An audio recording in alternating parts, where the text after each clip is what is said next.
Okay, this one is going to be difficult. I'm going to try over the coming weeks to go through all the stories of the classic Doctor Who series and try and rank them in some kind of way.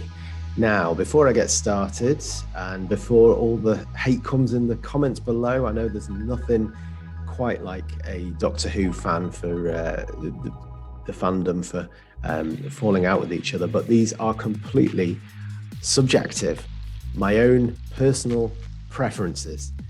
I'm not saying that the best ones are, my favorite ones are better than any other ones or anything else. One of the things I love about Doctor Who is that there are so many different sorts of episodes and so much difference of opinion. It's nice to see. I think I often defend episodes that I love that other fans don't, and vice versa. There are other ones that a lot of fans love that I don't care for as much. So it's all subjective, people. This is just a bit of fun. So I hope you enjoy this anyway, and I'd be very happy to hear your own choices in the comments below. So we start off with An Unearthly Child, the very first episode of Doctor Who. And fascinating it is too. Certainly the first episode, it's very much a tale of two halves, this particular story. The first episode is absolute essential viewing for any science fiction fan, not just Doctor Who fan, but fans of science fiction in general. It's so inventive and introduces so much about what we know about the show nearly 60 years later.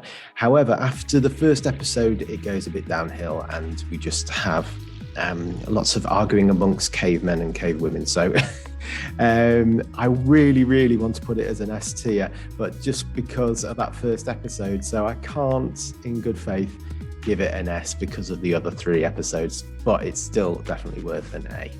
Next up, we have the Daleks, the most iconic monster of the show, makes its debut appearance.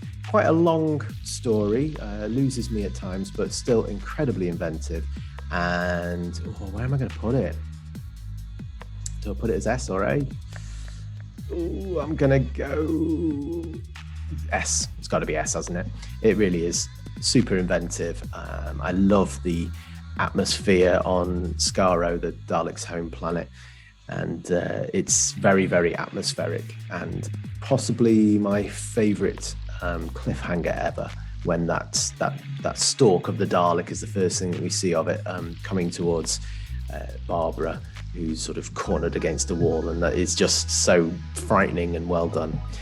After that, we have the all types of crazy, The Edge of Destruction. I personally really like this story, but I know a lot of people don't. It's set on the TARDIS. It's a two-part story. It's what they call a bottle story because they don't go anywhere. It's all set on the TARDIS.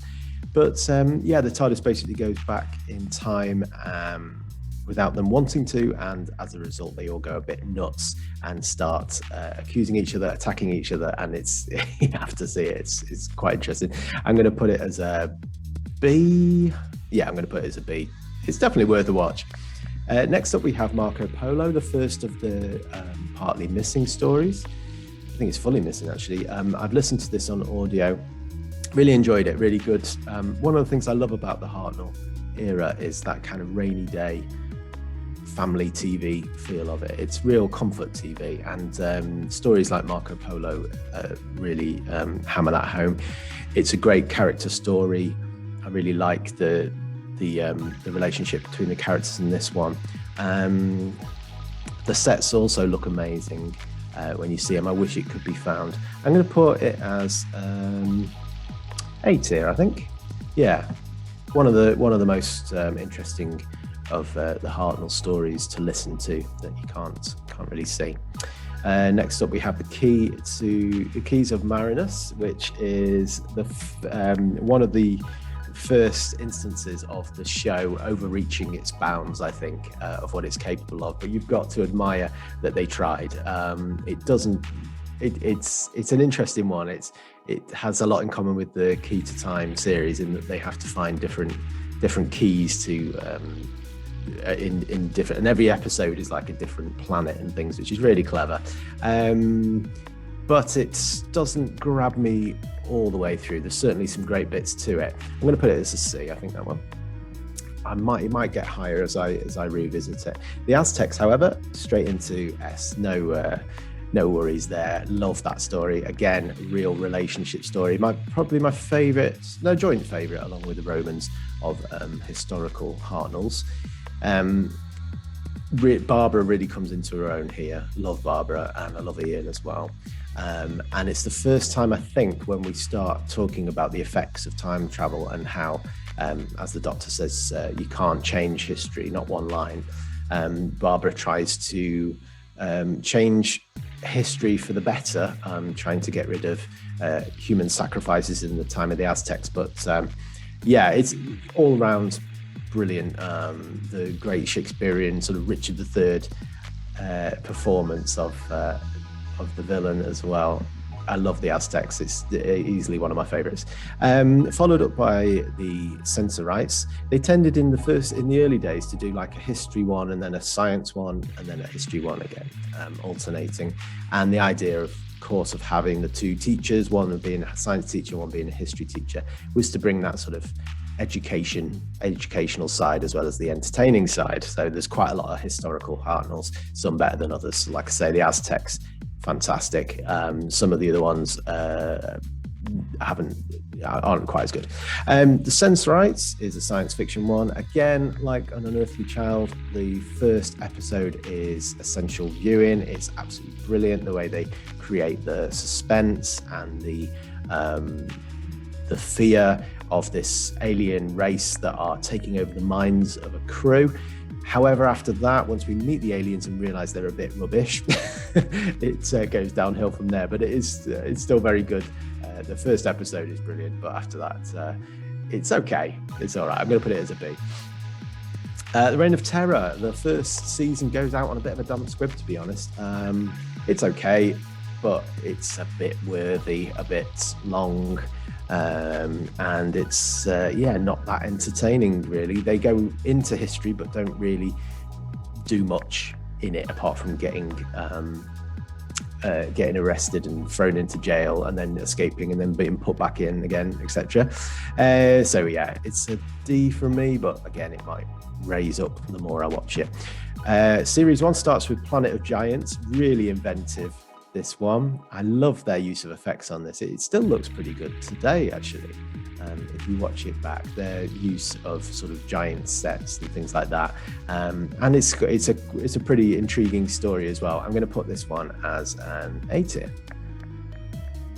Dalek Invasion of Earth, the second Dalek story, really epic, a bit overlong, but I really love the way they explore the whole dystopian future and what would happen in the future if the Daleks took over. And of course, you've got that really emotional ending as well with Susan leaving and the Doctor being on his own again with with Barbara and Ian, but away from his people. So it's I'm going to put it as B just because it's not one that I return to again and again, but there's so many suspenseful moments to it. I'm going to move Censorites down, actually, because I'd say if we're talking about the Dalek Invasion of Earth, it's much better than the Censorites, so they shouldn't be in the same category, really. Then we have The Rescue. I love this one. It introduces one of my all-time favourite companions, Vicky, who has a real connection with the first Doctor. Their camaraderie is lovely to see. I really, really like this one. It's one of those rainy day ones that I come back to again and again. I'm going to put it as an A. The bad guy, the villain, is very I quite like the fact that it plays on its limitations. So at first you're like, oh, that monster is so badly done and it just looks like someone in a mask, and it turns out it is, so I quite like the way they did that. Followed on by the Romans, straight into S tier. The closest Doctor Who gets to a carry-on film. It's got a lot of comedic moments, but also Hartnell is having an absolute blast in this one, and the rest of the companions too. One of my favourite TARDIS teams are at their best in this one, and it's just brilliant from beginning to end. Definitely one of my favourites. Then the Web Planets, another one that's looks good on paper, but isn't really isn't really brought to life very well. I admire their inventiveness, but it's painful at times, especially some of the sound effects that they use for the giant bees and the giant ants. Zarbi, I think they're called. It has to go in D. It's not one that I like to return to at all, that one. The Crusade is okay. It's an okay history one, so I'll put it as C. Not much to write home about, but nice to see Julian Glover in that one. And Ian is very good, as he always is. Then we have the Space Museum, another example of a great first episode let down by the rest of the story. The first episode is really fascinating. It's the whole idea of time travel catching up with you again. They actually see their own, they see themselves in cases having been made into museum exhibitions, and then they have to try and do everything they can to stop that future from happening. So yeah, really fascinating stuff. But after that, it becomes not as great in the other section. So I'm going to put it as a C, that one. Then we have the daftest of all the Hartnell episodes, and that's up against some stiff competition, especially the Web Planet.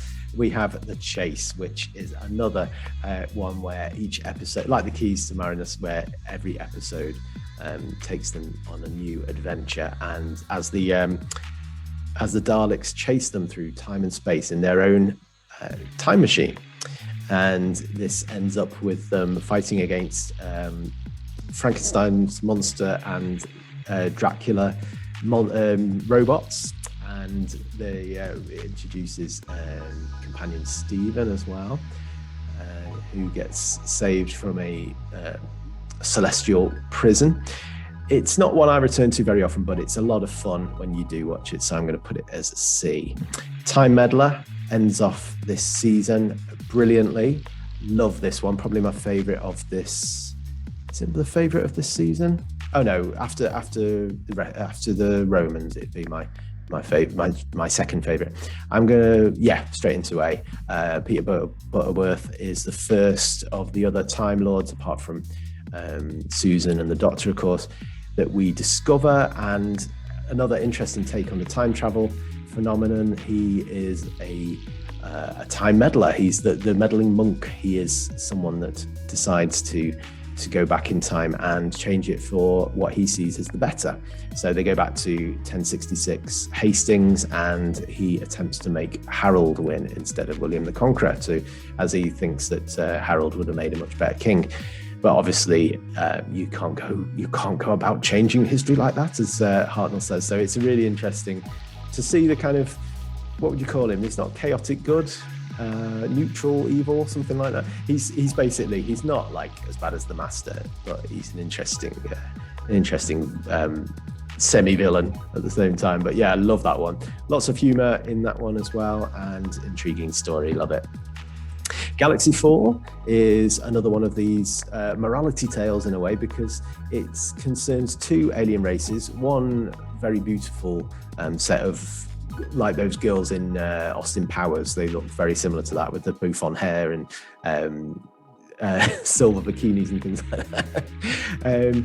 But yeah, they turn out to be the bad guys, and the sort of really ugly, disgusting aliens that everybody thinks are the bad guys end up being the good guys. So it's an interesting tale for children on, not judging a book by its cover. It's a good story. Vicky's great in this as always. It's fun, but not one that not one of the most memorable ones. So I'm going to put it as a C.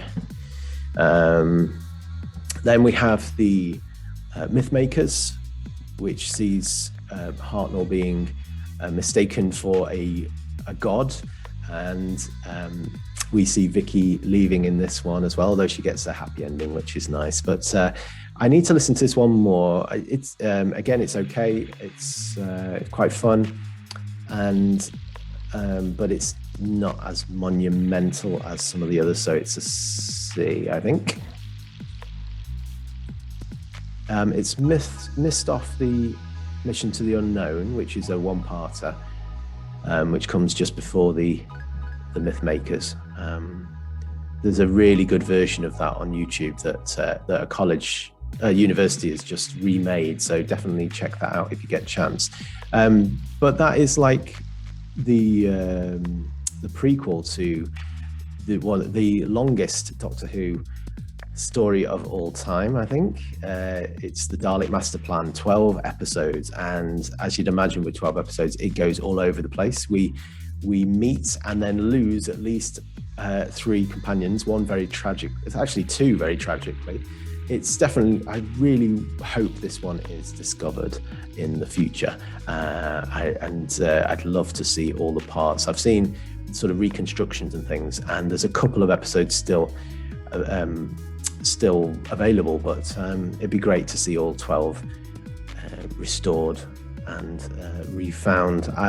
Just for its scope and its ingenuity, I'm going to put it as a B. The Massacre, another one like the Aztecs, where the companion and the Doctor argue about changing history, as Stephen tries to change the history of the massacre in question, but obviously the Doctor knows that can't happen. So it's okay. Again, it's one that I don't return to very often. I'd like to see it restored and found in the future, but for now it's a C. There's a lot of C's here, aren't there? The Ark I really like. It's interesting. Again, plays on the whole idea of time travel. They did some really inventive things with time travel in the early days. They still do now, of course. But yeah, it's interesting to see what they did. They visit a ship, an Ark of the last remaining humans, and they are served by an alien race of slaves called the Monoids, who are brilliant. They're sort of like beetle mop-topped cyborgs.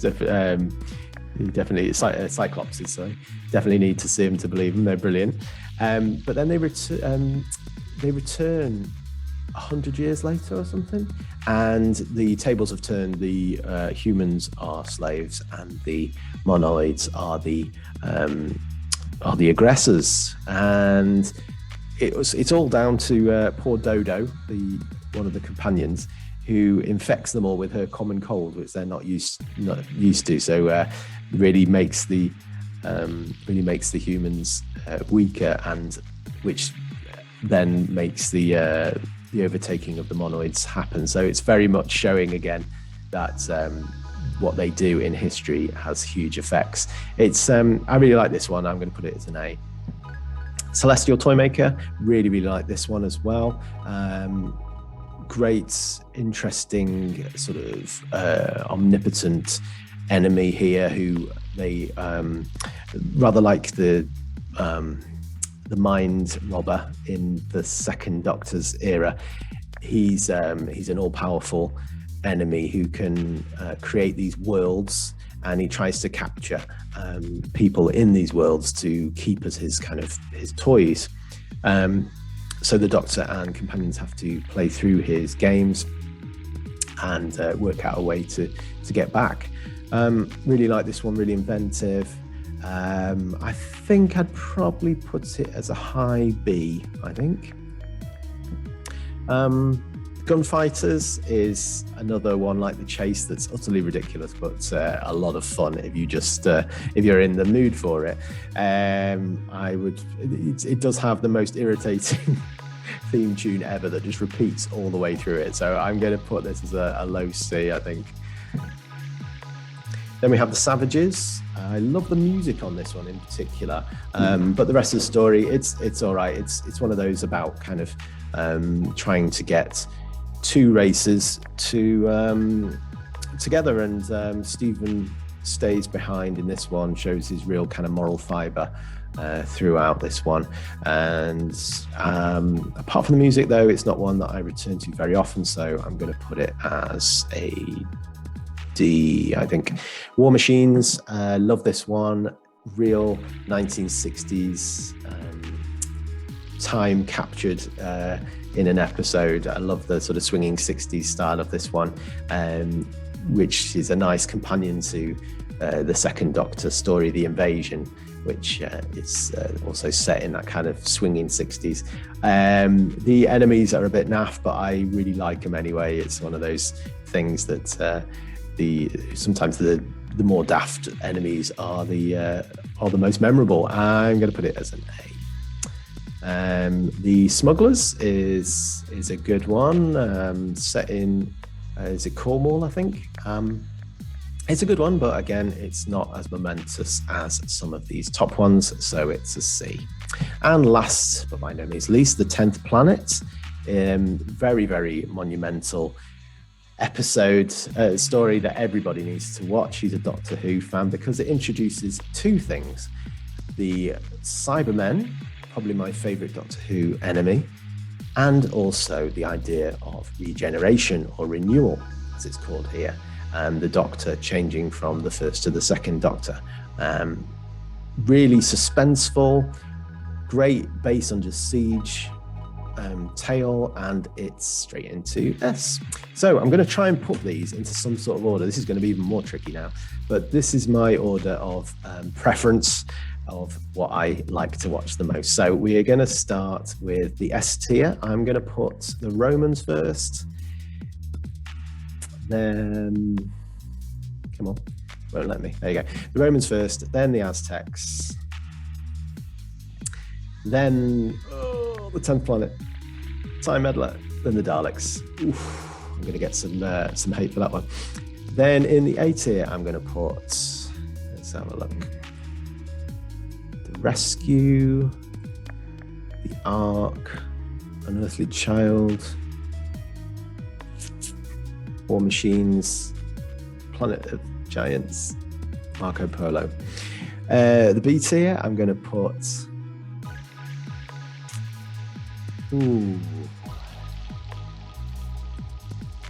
Dalek Master Plan, Dalek Invasion of Earth, Celestial Toymaker, Edge of Destruction.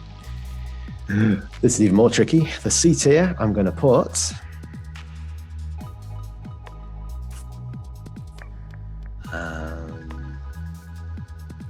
Sensorites, Keys and Marinus, Space Museum,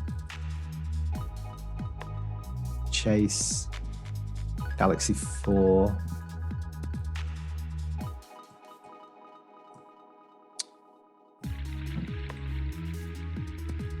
Mythmakers, Crusade, Massacre, Gunfighters, Smugglers. Yeah, that probably works out okay. And in D, I would put Reign of Terror, the Savages, and the Web Planet as last. So there we are. There is the first Doctor, ranked in some sort of order. I'm sure this will change as I watch them back, but I'd be interested to hear your thoughts. Keep the comments kind, people. It's we all love this show. We just love it in different ways. So I'd love to hear what your comments are on where you would place these different stories of the first and the original first Doctor. Thanks very much for watching, and I'll see you again hopefully for the second Doctor very, very soon.